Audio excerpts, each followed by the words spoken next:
Hello everyone. I want to introduce you to the newest family member of the collection here at the Donkey Ranch.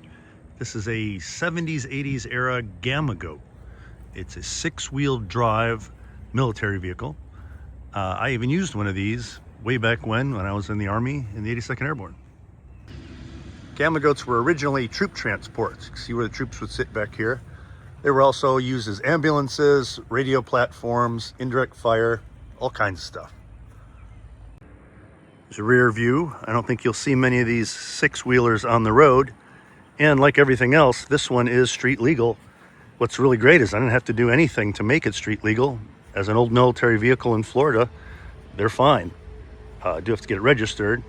Supposedly these can go 55 miles an hour. I sort of remember that, but I don't think it's very fun. Interior is very Spartan. It is a military vehicle. It's also quite simple because it's like any military vehicle.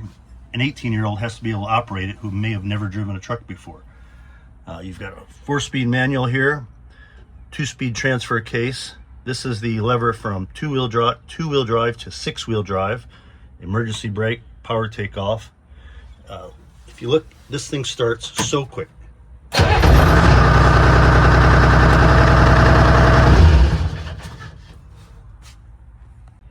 One feature about the dash to pay attention to on these little switches here, I hope you can see it, but notice that one says bilge pump.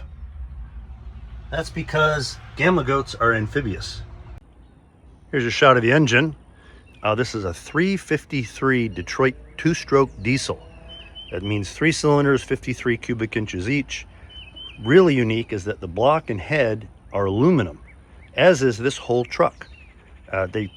I guess that was an attempt to keep it light, even though it still weighs about 7,000 pounds. Looking at this midsection a little more, you'll notice it can go up and down, so that V will close up if you go through a ditch.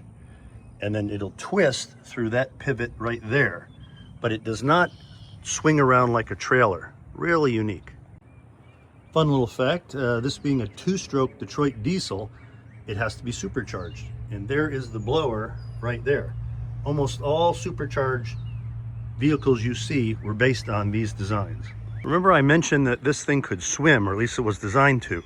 I never did that in the military. I've seen videos, and in the videos, the water line is right about here.